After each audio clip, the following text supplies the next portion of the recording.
പ്രിയ പ്രേക്ഷകർക്ക് സീരിയൽ ന്യൂസിലേക്ക് സ്വാഗതം. കൂടുതൽ സീരിയൽ ന്യൂസുകൾ അതിവേഗം ലഭിക്കുന്നതിന് ഈ ചാനൽ സബ്സ്ക്രൈബ് ചെയ്യുക. ബെൽ ഐക്കൺ മറക്കാതെ ക്ലിക്ക് ചെയ്യുക.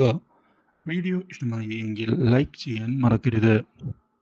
രാഹുലിന്റെ അപ്രതീക്ഷിതമായ ആക്രമണത്തിൽ ഭാഗ്യത്തിന് രക്ഷപ്പെടുന്നതിനായി സാധിച്ചിരിക്കുകയാണ് അഭിഷേകിന്. ഇതേ തുടർന്ന് അഭിഷേക് തിരികെ വീട്ടിലേക്ക് എത്തുകയും ചെയ്യുന്നു. പക്ഷേ ഇതിനിടയിലാണ് പുതിയൊരു വഴിത്തിരിവ് ഉണ്ടാകുന്നത്. അഭിഷേകിന്റെ പ്രണയത്തിന്റെ കാര്യം അറിയാനിടയാവുകയാണ് ദേവബാല. ഇതോടെ ദേവബാല അഭിഷേകിനെ തെറ്റിദ്ധരിക്കുകയാണ്.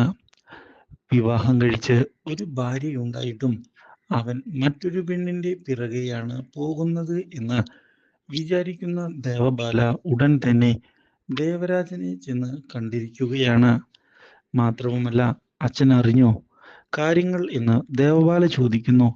ഇത് കേൾക്കുന്ന ദേവരാജൻ, നീ എന്താണ് ഉദ്ദേശിച്ചത് എന്ന് എനിക്ക് മനസ്സിലായില്ല.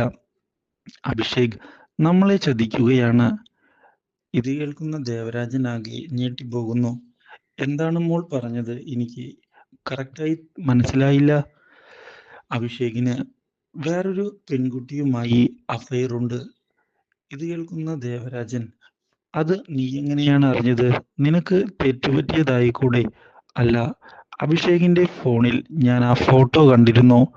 മാത്രവുമല്ല, അഭിഷേക് ഒരു ട്രിപ്പ് പോയില്ലേ, അത് അവളുടെ കൂടെയാണ്. എന്നെ വഞ്ചിച്ചുകൊണ്ടാണ് അവൻ ഇങ്ങനെയൊക്കെ ചെയ്യുന്നത്. അവന് ഇവിടെ ഒരു ഭാര്യയുണ്ട്. അതിനു പുറമെയാണ് അവൻ മറ്റൊരു പെൺകുട്ടിയുമായി ഇങ്ങനെ കറങ്ങാൻ പോകുന്നത്. ഇതൊക്കെ ശരിയാണോ അച്ഛ എന്ന് ദേവബാല ചോദിച്ചതിനെ തുടർന്ന് ഉത്തരമില്ലാത്ത അവസ്ഥയിൽ വന്ന് നിൽക്കുകയാണ് ദേവരാജൻ. എന്താണ് ഞാനിനി ഇവളോട് പറയുക എന്നുള്ള ചോദ്യം മാത്രമാണ് അയാളുടെ മുന്നിൽ ബാക്കിയാകുന്നത്. ഇത് കേൾക്കുന്ന ദേവരാജൻ, നീ എടുത്തുചാടിയൊന്നും ചെയ്യരുത് എന്ന് പറഞ്ഞതിനെ തുടർന്ന്, ഞാൻ എടുത്തുചാടി ഒന്നും തന്നെ ചെയ്യുകയില്ല. അഭിഷേകിന്റെ ജീവിതത്തിൽ നിന്ന് അവളെ എന്നേക്കുമായി ഞാൻ തുടച്ചു നീക്കും. അഭിഷേക് എന്റേത് മാത്രമാണ്. അവനെ മറ്റൊരാൾക്കും വിട്ടുകൊടുക്കാൻ ഞാൻ തയ്യാറല്ല. അവനെ സ്വന്തമാക്കാനാണ് അവൾ ശ്രമിക്കുന്നത്. അതുകൊണ്ട് തന്നെ അവളെ എനിക്കൊന്ന് കാണണം. ഭർത്താവ് വഴിതെറ്റി പോകുന്നത് ഏത് പെണ്ണാണ് ക്ഷമിക്കുക എന്ന് ദേവരാജനോട് ചോദിക്കുകയും ചെയ്തതിനെ തുടർന്ന് ദേവരാജന് ഉത്തരമില്ലാത്ത അവസ്ഥയാണ് ഉണ്ടാകുന്നത്. ഇതോടെ ദേവരാജൻ കാര്യങ്ങൾ കൈവിട്ടു പോകുമോ എന്ന് ഭയപ്പെടുകയും ചെയ്യുന്നു. പക്ഷേ ഇതിനിടയിലാണ് ദേവബാല ഇഷയെക്കുറിച്ചുള്ള കാര്യങ്ങൾ മനസ്സിലാക്കുന്നത്. ഇഷ അഭിഷേകിന്റെ ഓഫീസിൽ ജോലി ചെയ്യുന്ന പെൺകുട്ടിയാണ് എന്നുള്ള കാര്യം മനസ്സിലാക്കുന്ന ദേവബാല ഇതേ തുടർന്ന് അവളെ കാണണമെന്നുള്ള തീരുമാനം എടുത്തുകൊണ്ട് മുന്നിലേക്ക് പോയിരിക്കുകയാണ്. ദേവബാല ഇതേ തുടർന്ന് അപ്രതീക്ഷിതമായി മുന്നിലേക്ക് കയറി വരുന്നത് ഇഷയെ ആകെ ഞെട്ടിച്ചു കളയുന്നു. ഇതോടെ ഇഷ, ആരാ എന്ന് എനിക്ക് മനസ്സിലായില്ല. ഇത് കേൾക്കുന്ന ദേവബാല, അഭിഷേകിനെ നിനക്കറിയുമോ? എനിക്ക് അറിയാവുന്നതാണ്. എൻ്റെ ഓഫീസിലാണ് വർക്ക് ചെയ്യുന്നത്. ആ ആ അഭിഷേകിന്റെ ഭാര്യയാണ് ഞാൻ. നീ എന്തിനാണ് അവന്റെ കൂടെ ഇങ്ങനെ എപ്പോഴും ചുറ്റിക്കറങ്ങി നടക്കുന്നത്? നിനക്ക് ഓഫീസിലെ ജോലി മാത്രം ചെയ്താൽ പോരെ? എന്തിനാണ് അവന്റെ ജീവിതത്തിൽ ഇടപെടുന്നത്? ഇത് കേൾക്കുന്ന ഈഷ ഒന്ന് ഞെട്ടിപ്പോവുകയും, എന്തൊക്കെയാണ് നീ പറയുന്നത്? ഇതിലൊക്കെ ഇടപെടേണ്ട ആവശ്യം എന്താണ്? നീ ആരാണ് എന്ന് ചോദിച്ചതിനെ തുടർന്ന്, ഈ പറഞ്ഞ അഭിഷേകിന്റെ ഭാര്യയാണ് ഞാൻ. ദാ കണ്ടില്ലേ താലി?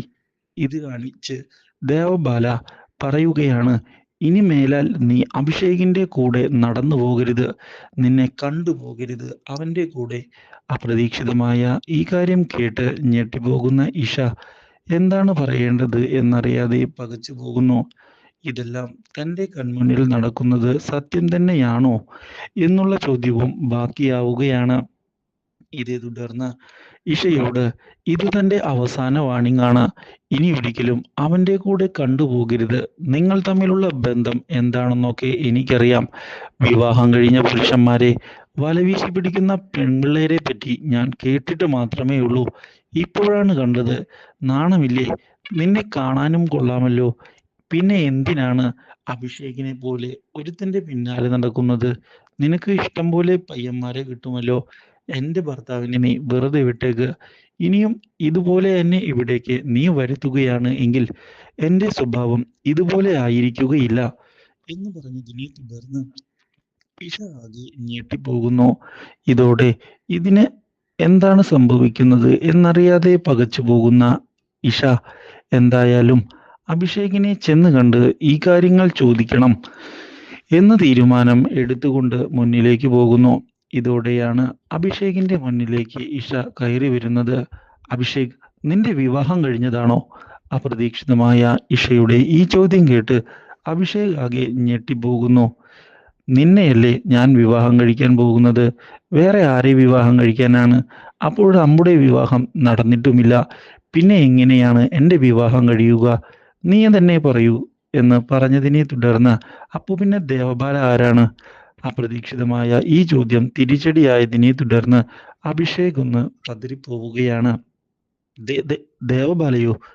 ദേവബാല ആരാ? എനിക്കറിയില്ലല്ലോ എന്ന് പറഞ്ഞതിനെ തുടർന്ന് എന്നെ ഇന്ന് കാണുന്നതിനായി ദേവബാല വന്നിരുന്നു. അവളുടെ കഴുത്തിൽ നീ കെട്ടിയ താലിയുണ്ട്. ആ താലി ഉയർത്തിപ്പിടിച്ചാണ് എന്നോട് അവൾ നിന്റെ ഭാര്യയാണ് എന്ന് പറഞ്ഞത്. മാത്രവുമല്ല, എന്നെ വളരെ മോശമായ ഒരു സ്ത്രീ ആയിട്ടാണ് അവൾ നാട്ടുകാരുടെ മുന്നിൽ ചിത്രീകരിച്ചത്. ആ അപമാനം തന്നെ എന്നെ ആകെ തകർത്ത് കളഞ്ഞു. ഇനിയൊരിക്കലും നിന്റെ കൂടെ കണ്ടുപോകരുത് എന്നുള്ള വാണിംഗ് ആണ് എനിക്കവൾ അവസാനമായി തന്നിട്ടുള്ളത്.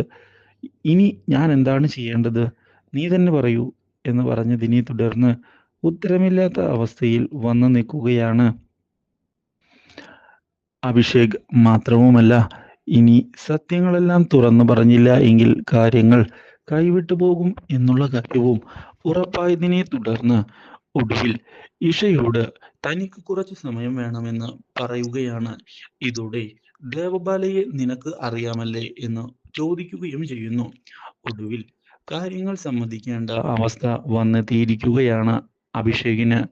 ഈ സത്യങ്ങൾ പുറത്തായതോടെ അഭിഷേക് തന്നെ ചതിക്കുകയായിരുന്നു എന്ന് ഇഷ മനസ്സിലാക്കുകയും ഇതോടെ കരഞ്ഞുകൊണ്ട് അവിടെ നിന്ന് പോവുകയും ചെയ്യുന്നു. Do like, share and subscribe.